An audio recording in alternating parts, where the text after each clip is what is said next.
untuk bertata atas kehidupan kami. Sungguh kami mendapatkan Engkau hadir di dalam setiap langkah perjalanan kehidupan kami. Engkau menuntun perjalanan daripada negeri ini ya Tuhan. Engkau menuntun daripada gereja Betel Indonesia untuk berjalan bersama-sama dengan Engkau ya Tuhan. Curahkan anugerah-Mu berlimpah-limpah atas kehidupan setiap kami, sehingga kami boleh memahami dan mengerti betapa tinggi, dalam dan lebarnya kasih-Mu yang Kau curahkan dalam kehidupan setiap kami. Terima kasih untuk segala kebaikan dan kemurahan-Mu. Terima kasih untuk berkat-berkat-Mu yang Kau curahkan atas kehidupan setiap kami ya Tuhan. Kasih setia-Mu melimpah atas kehidupan setiap kami. Kami mau membaca sebagian daripada kebenaran firman-Mu. Terangi pikiran batin dan roh kami. Beri kami telinga yang mendengar, hati yang memahami dan pikiran yang taat, sehingga pada waktu benih firman ditabur, kuasa-Mu dilimpahkan atas kehidupan setiap kami ya Tuhan. Biarlah janji-janji-Mu dikenapi atas kehidupan kami. Menjalani bulan Mei ini ya Tuhan, kami percaya Engkau memberikan kekuatan bagi setiap kami. Terima kasih Tuhan Yesus, terima kasih. Kami bersyukur kepada-Mu.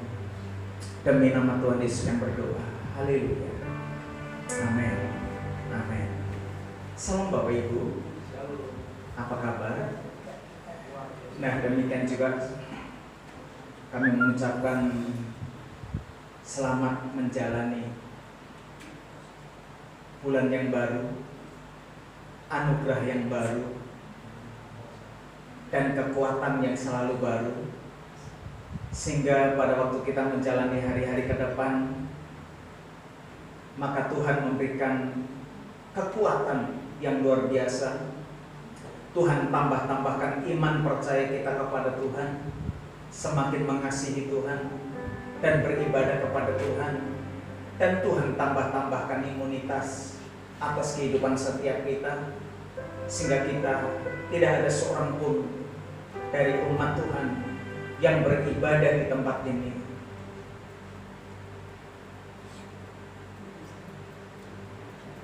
yang mendapatkan daripada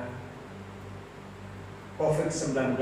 Kita dijauhkan semuanya, dan kita berdoa supaya semua masyarakat yang ada di Indonesia juga diluputkan daripada pandemi COVID-19. Kita rindu supaya pergumulan, permasalahan yang dialami oleh seluruh dunia segera berakhir. Kita minta kemurahan dan anugerah Tuhan. Nah, saudara dikasihi Tuhan, saya mau rindu share kepada setiap kita mengawali di dalam bulan Mei ini. Kenapa Tuhan izinkan setiap persoalan permasalahan yang kita alami?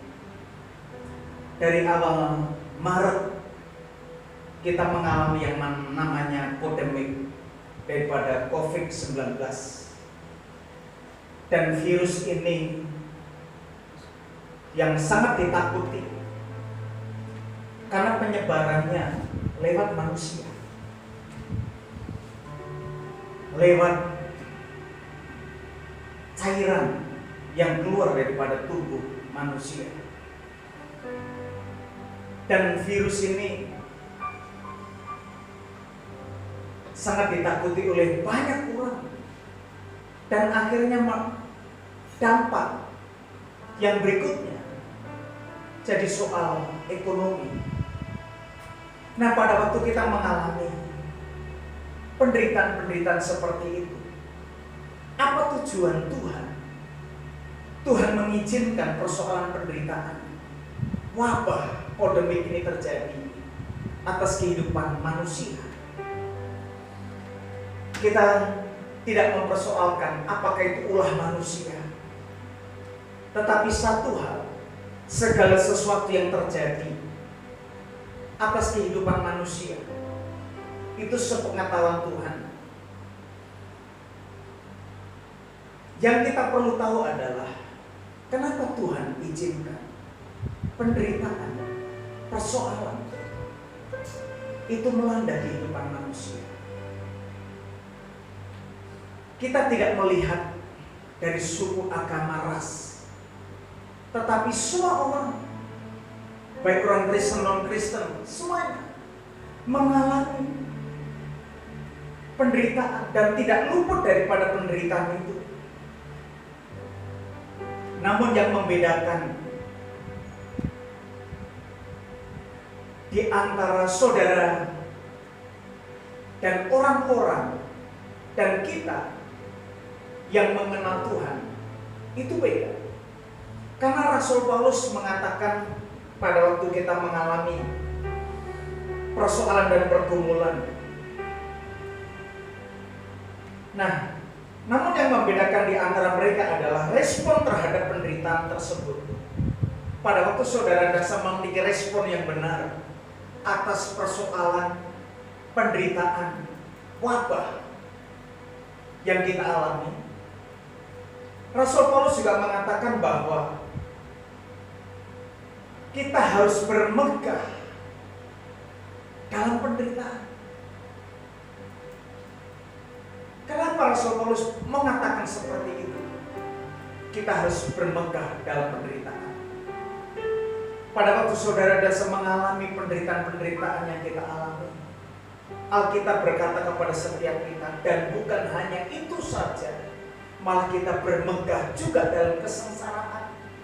Dan kesengsaraan itu menimbulkan ketekunan, dan ketekunan itu menimbulkan pengharapan.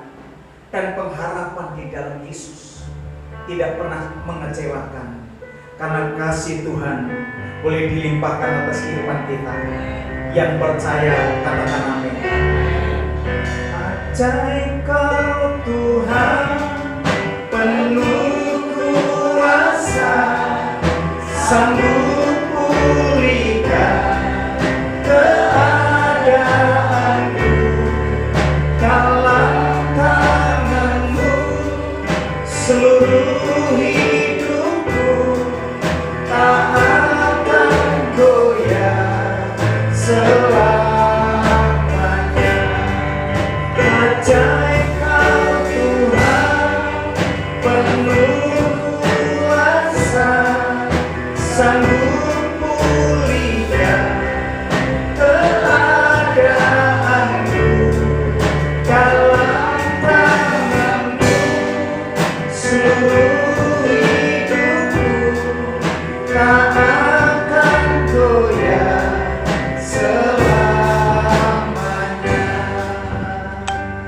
Mari kita baca di dalam Roma 5 ayat 3 sampai dengan ayat yang kelima. Judul berikutnya hasil pembenaran. Untuk menghemat waktu, mari kita membaca mulai dari ayat yang ketiga sampai dengan ayat yang kelima. Mari kita baca bersama-sama. 1, 2, ya.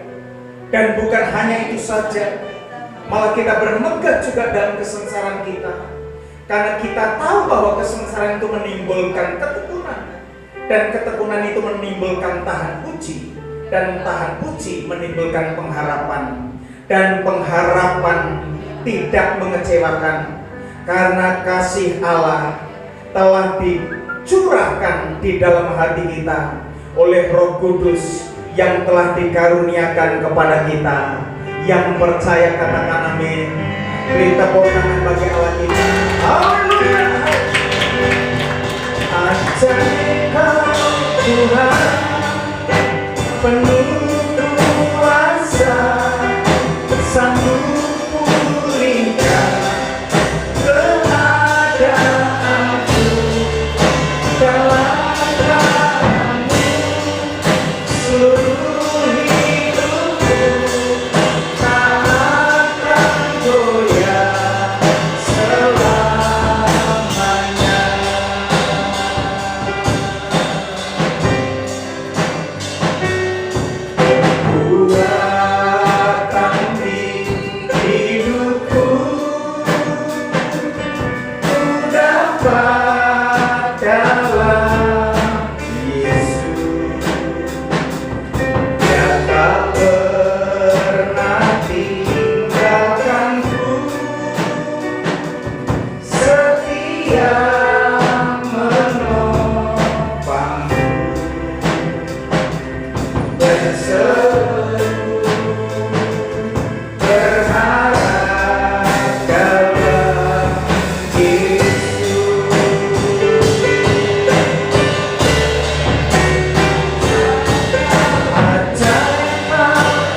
tujuan Allah dalam penderitaan. Pertanyaannya adalah, apa sih maksud Tuhan? Maksud Allah sehingga Tuhan izinkan saudara dan saya itu menghadapi penderitaan, menghadapi persoalan, menghadapi pergumulan. Pada waktu kita membaca di dalam Roma 5 ayat 3 sampai dengan ayat yang kelima, kita mengerti Tuhan katakan, dan bukan hanya itu saja, kita malah bermegah juga dalam kesengsaraan. Nah, saudara dikasihi Tuhan, tujuan Tuhan mengizinkan penderitaan, mengizinkan persoalan terjadi dalam kehidupan manusia. Tuhan punya maksud, Tuhan punya tujuan, Tuhan punya rencana. Tujuan Tuhan yang pertama, maksud daripada Tuhan mengizinkan persoalan, permasalahan itu terjadi. Perhatikan ayat 3 dan ayat yang keempat. Dan bukan hanya itu saja, kita mau bermegah juga dalam kesengsaraan kita. Karena kita tahu bahwa kesengsaraan itu menimbulkan ketekunan, dan ketekunan itu menimbulkan tahan uji. Nah, saudara dikasihi Tuhan, tujuan daripada Tuhan mengizinkan kita mengalami pergumulan, permasalahan yang pertama, sebagai alat untuk mengoreksi diri kita. Segala sesuatu yang terjadi atas kehidupan kita, penderitaan-penderitaan yang kita alami, dengan satu tujuan. Yang pertama, Tuhan sedang mengoreksi diri kita masing-masing, supaya kita sadar apakah kita masih hidup di dalam dosa, apakah kita masih hidup berjalan bersama dengan Tuhan. Sehingga pada waktu persoalan-persoalan yang sedang terjadi yang kita alami, hal yang terbaik itu ujian untuk mengoreksi diri kita, supaya kita semakin mengasihi Tuhan, semakin datang kepada Tuhan. Kalau Bapak Ibu Saudara punya anak saudara itu melakukan kesalahan, maka seorang ayah yang baik, anak tersebut akan dididiknya, akan dihukumnya, supaya anak itu sadar akan kesalahannya itu.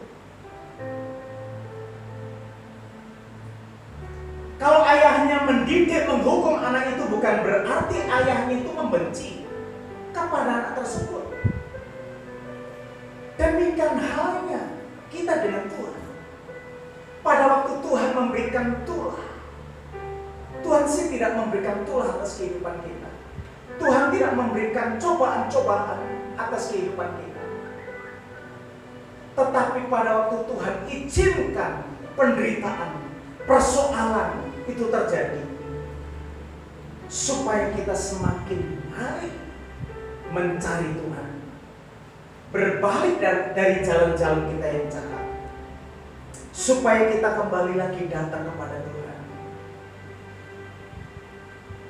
Pada waktu saudara dan saya rindu akan Tuhan, menghampiri Tuhan, menanti-nantikan Tuhan, maka Tuhan akan datang, muncul sebagai terang yang menyinari kehidupan setiap kita. Hal yang kedua, kalau yang pertama, Tuhan sedang mengoreksi diri kita, supaya saudara dan saya itu mulai mengoreksi diri masing-masing, karena Tuhan sedang mendidik kita supaya kita mengalami perubahan dari yang tidak baik menjadi baik, dari yang jahat menjadi yang benar di hadapan Tuhan. Itu sebabnya Tuhan izinkan persoalan itu terjadi. Hal yang kedua, kenapa Tuhan izinkan penderitaan persoalan itu terjadi atas kehidupan kita? Dengan maksud dan tujuan.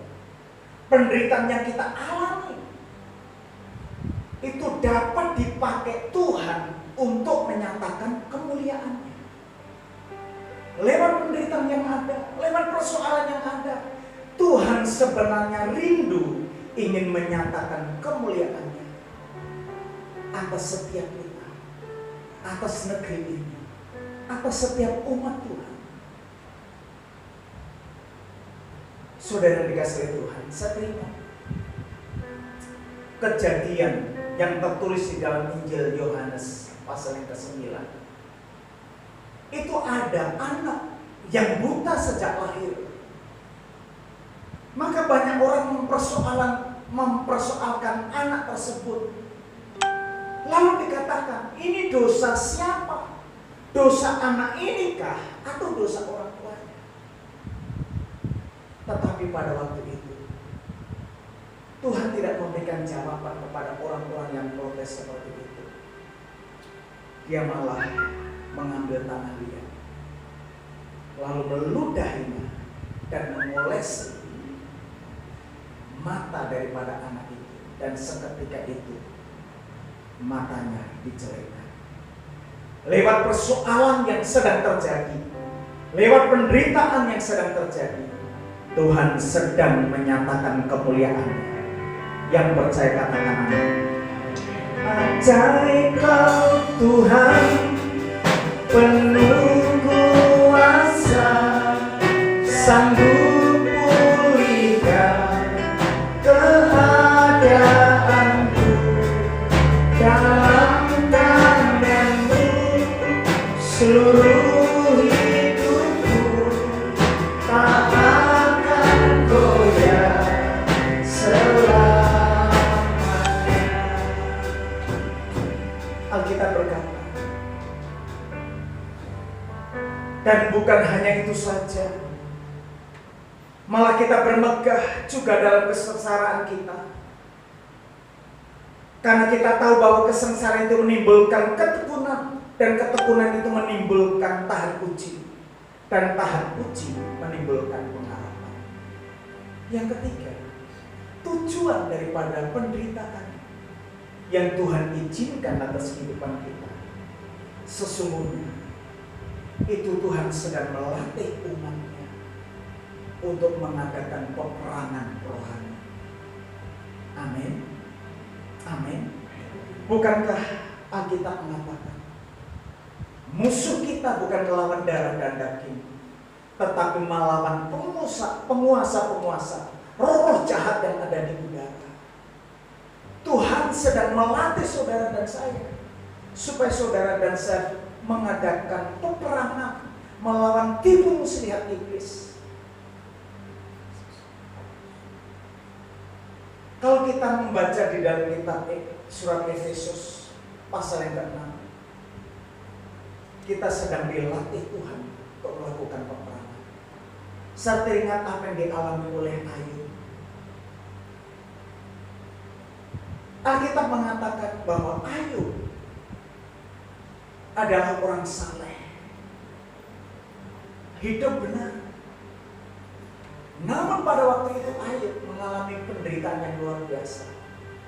Harta bendanya habis, anak-anaknya habis, bahkan nggak tanggung-tanggung. Ayub ditimpa sakit penyakit apa? Kusta. Sampai istrinya pun ngata-ngatai Ayub. Matilah kau Ayub, kutukilah Allah, dan matilah kau. Gitu kata istrinya. Namun pada waktu itu Ayub berkata, apakah kita hanya menerima yang baik-baik saja, sedangkan yang tidak baik kita terima? Saudara yang dikasihi Tuhan, pada waktu saudara dan saya sedang mengalami pergumulan penderitaan, Tuhan sedang melatih kita untuk berperang. Pergunakanlah perlengkapan senjata Allah, supaya saudara dan saya tahan menghadapi tipu muslihat iblis. Tunduklah kepada Allah, lawanlah iblis, maka dia akan lari daripada. Amin. Biasanya seseorang ketika mengalami penderitaan demi penderitaan bertubi-tubi, maka yang keluar dari mulut bibirnya akan mengalami keluh kesah dan mulai keluar dari kata-kata yang tidak membangun, bahkan kata-kata penyesalan, kata-kata saling menyalahkan. Tetapi pada waktu saudara dan saya mengerti tujuan Tuhan atas penderitaan yang sedang terjadi, karena Tuhan sedang melatih kita untuk melakukan peperangan rohani. Oleh karena itu, pada waktu saudara dan saya sedang mengalami penderitaan, kesusahan menimpa dalam kehidupan kita, apakah saudara dan saya tetap mengasihi Tuhan, tetap mencintai Tuhan? Ku tetap cinta,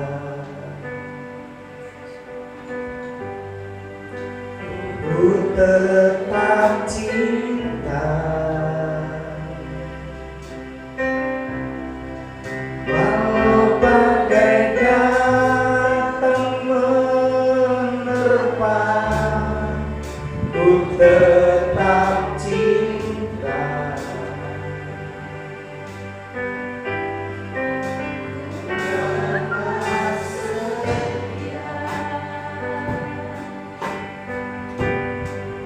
Ku tetap setia, walau topan datang menerpa, ku tetap setia. Terlalu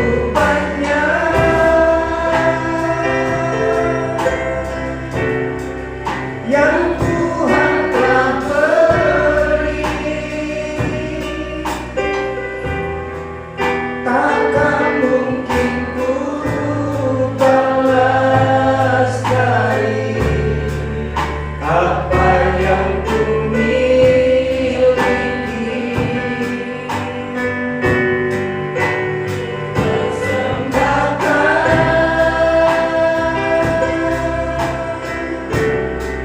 Seluruh hidupku yang ku tetap cinta, yang ku tetap setia untuk selama-lamanya.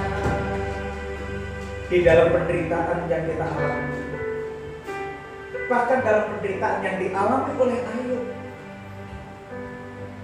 kita melihat ada dimensi spiritual, yaitu sebuah peperangan rohani yang terjadi antara Allah dan iblis. Ayub menderita bukan karena kesalahannya, dia menderita oleh pekerjaan daripada si jahat. Tetapi pada waktu itu, pasal 42, ketika Ayub mencabut perkataannya dan mulai berdoa untuk sahabat-sahabatnya, maka Tuhan memulihkan kehidupan daripada Ayub. Demikian juga kiranya halnya dengan setiap kita.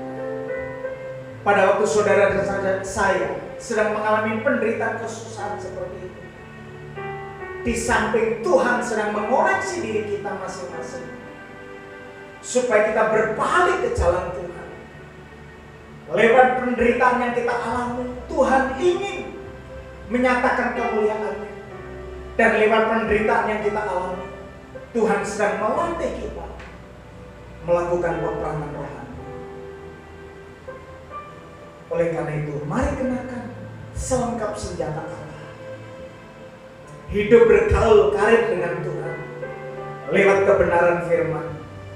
Pada waktu saudara dan saya terpaut hati kita, sudah merenungkan Taurat itu siang dan malam, sehingga kita bisa bertindak hati-hati kemanapun kita pergi. Tuhan akan menuntun perjalanan kehidupan setiap kita. Yang terakhir, tujuan Allah izinkan kita mengalami penderitaan, persoalan dan masalah dengan satu harapan. Yang keempat, penderitaan itu akan bisa membangun diri kita masing-masing. Perhatikan ayat 3 dan 4. Roma 5 ayat 3 dan 4. Kita baca bersama-sama. Dan bukan hanya itu saja, kita malah bermegah juga dalam kesengsaraan kita, karena kita tahu bahwa kesengsaraan itu menimbulkan ketekunan, dan ketekunan itu menimbulkan tahan uji, dan tahan uji itu menimbulkan pengharapan. Yang percaya katakan amin. Nah, saudara dikasih oleh Tuhan, kalau kita melihat ayat ini, Tuhan sedang melatih kehidupan setiap kita untuk membangun iman kita, untuk membangun diri kita lewat ujian yang Tuhan izinkan, mendatangkan ketekunan, dan ketekunan itu menimbulkan pengharapan, dan pengharapan tidak pernah mengecewakan, karena kasih Tuhan itu dicurahkan atas kehidupan kita. Tuhan tidak pernah tinggal diam untuk melihat anak-anaknya yang sedang mengalami penderitaan.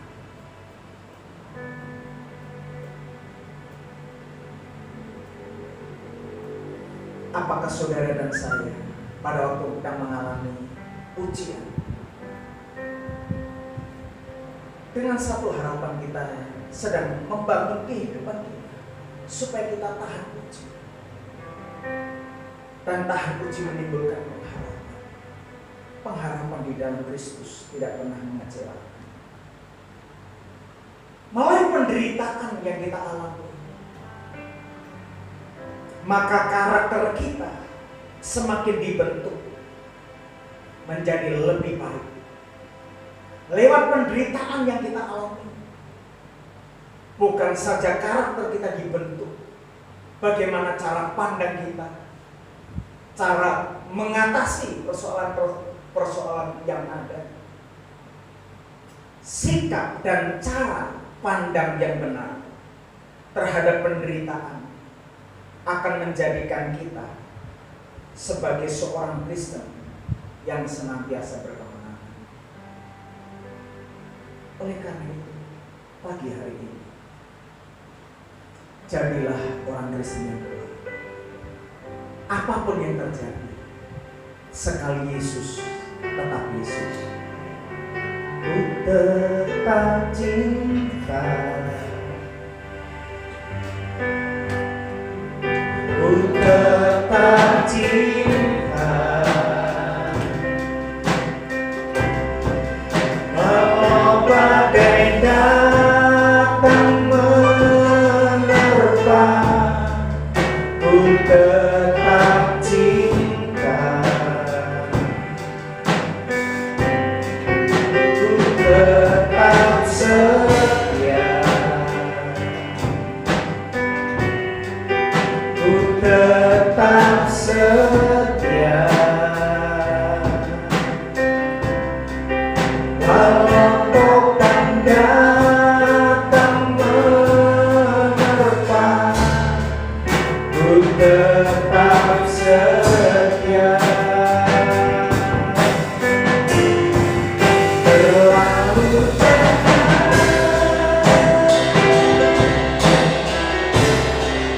yang Tuhan telah beri,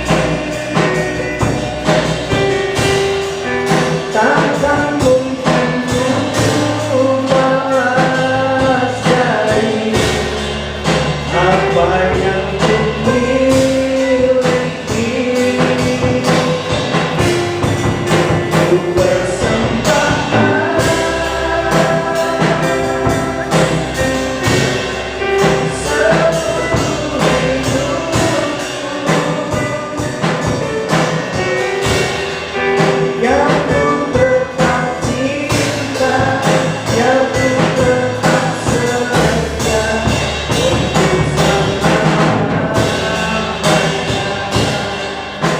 dan pengharapan tidak mengecewakan, karena kasih Allah telah dicurahkan di dalam hati kita oleh Roh Kudus yang telah dikaruniakan kepada kita. Ketika Tuhan Yesus mati, pada hari yang ketiga bangkit, dan Tuhan Yesus naik ke surga, dan Tuhan mencurahkan Roh Kudus-Nya dan tinggal di dalam manusia. Dan Roh Kudus itu yang memberikan kekuatan bagi kita untuk menjalani hari-hari kita ke depan. Oleh karena itu, mari kita siapkan hati kita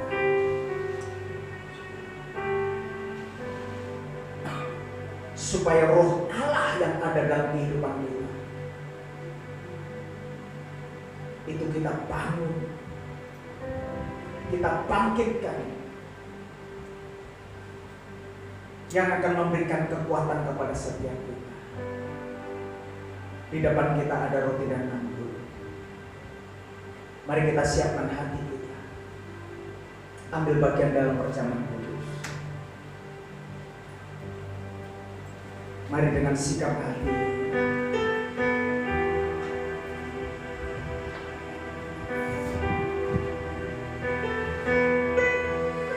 kami siapkan hati kami ya Tuhan, untuk satu hidangan dengan Engkau. Ambil bagian dalam perjamuan kudus supaya kami manunggal dengan Engkau. Kuduskan kami, sucikan kami, sehingga pintu kemurahan-Mu, pintu anugerah-Mu mengalir atas kehidupan kami. Pada waktu kami ambil bagian perjamuan kudus, bukan sekedar seremoni, bukan sekedar peringatan, tetapi kami melihat karya pengorbanan-Mu di kayu salib, darah-Mu yang tercurah